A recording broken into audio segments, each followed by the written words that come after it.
I would like you to close your eyes for a moment. Close your eyes and imagine.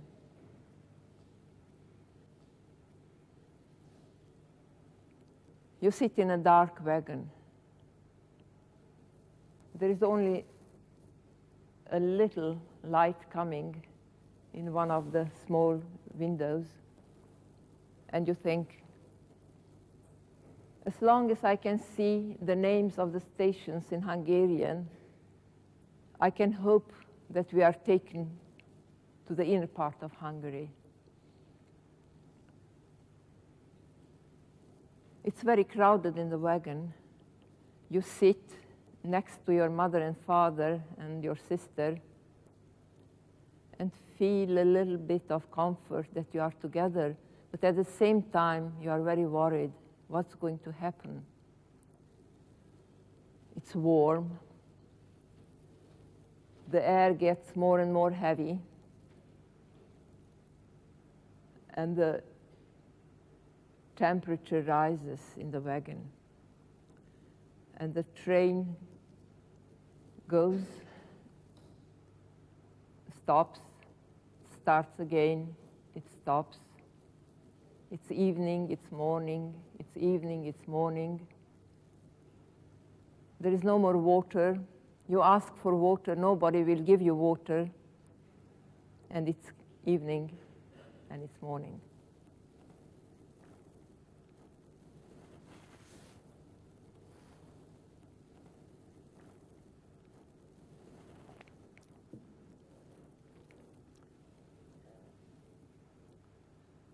Suddenly one evening the train stops, and when you look at the little window, you can see the name of the station in a different language. You try to read it, Oswiecim. It's first later, you know, that means Auschwitz.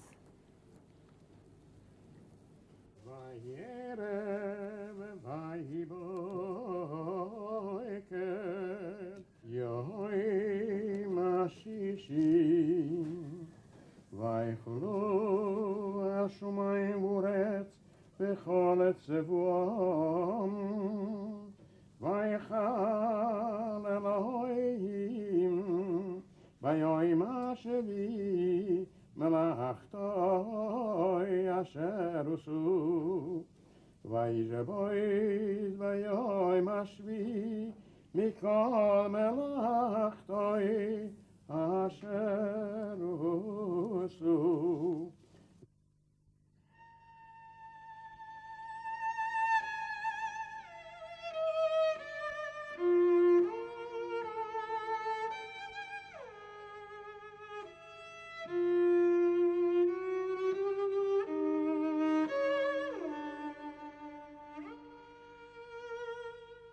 Jag heter Hedi och jag är född långt härifrån, i Rumänien. Transylvanien heter det området. Har ni hört om Transylvanien? Ja. Min morfar är därifrån. Din morfar är därifrån. Har ni hört något mer om Transylvanien? Du, vad har du hört? Dracula kommer därifrån. Dracula kommer därifrån, precis. Så som jag berättade för er så föddes jag i den här lilla staden. Och jag var äldsta barnet i en judisk familj. Min pappa gick på morgonen till arbetet som alla pappor gör. Och mamma gick till torget för att handla.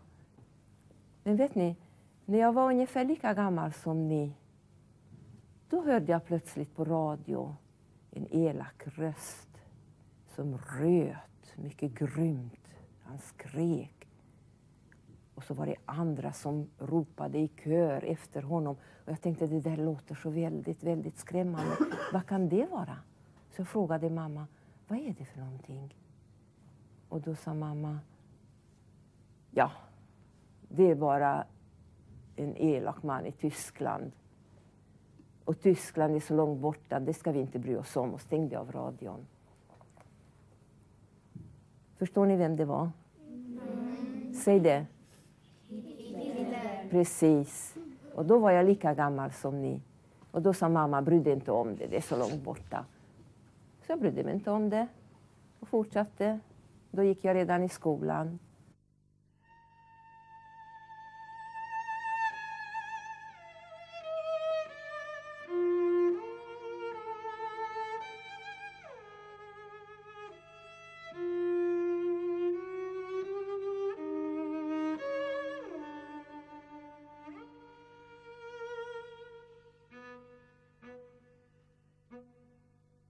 There were rumors that there is a war coming up.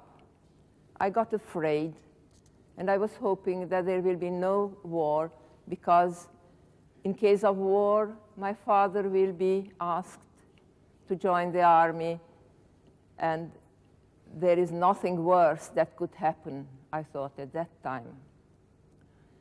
But shortly afterwards, the papers wrote that there will be no war because Hitler and Chamberlain have signed a treaty and we will live in peace all our lives. And the autumn came and school started. School always started the 1st of September in Romania.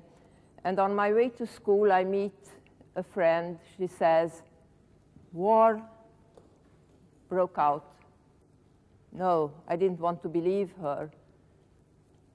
But she told me that it was true. She heard it on the radio. At 5 o'clock this morning, the German troops entered into Poland. So I decided to carve the date, the 1st of September 1939, into the gate where I lived, because I thought it will be nice to be able to show my children that's the date when the war broke out, and then I will carve the date when the war ends, so the children should see when the war was in Europe. But when the war ended, I was not there any longer, and I don't think there was any gate to carve anything. So I think now I will ask Martin to tell, because at that time I was about 14, and I think Martin will tell how life was for him until the age of 14. Well, first of all, let me thank you to have me here. I'm very glad for the opportunity to talk to you. I'm doing this for the first time really in a school. As you have already heard from your teacher, I'm Austrian. I was born in 1944. That's the last year of the Second World War. And my father was a rather high-ranking SS and Gestapo officer serving in the SD Sicherheitsdienst. Now, let me tell you maybe something about the family of my father's side. They came from the Untersteiermark, which is nowadays Slovenia, which was always a border region, you know, with German-speaking people living there and Slovenes living there. And this probably explains, it doesn't excuse by all means, but it explains why especially people from this region, including my own family, became so nationalistic and in the end became Nazis. Because they felt threatened, you know, living together with the Slovenes, the Germans. So they didn't feel like Austrians. Even in the last century it already started, but they always felt like great Germans. So my father was born in this region. My grandfather was a lawyer down there. My father became a lawyer. He studied in Graz. He joined a Burschenschaft, you know, it's one of these institutions where students fight duels and then they have these scars on the face, which even nowadays is going on less than it was in those days. And it's always these Burschenschaften, you know, even nowadays, they're always pro-Nazi, they're very nationalistic. And so my father immediately came into this kind of milieu. So my father joined the party and the SS in 1931, you know, which was of course illegal at that time, and he was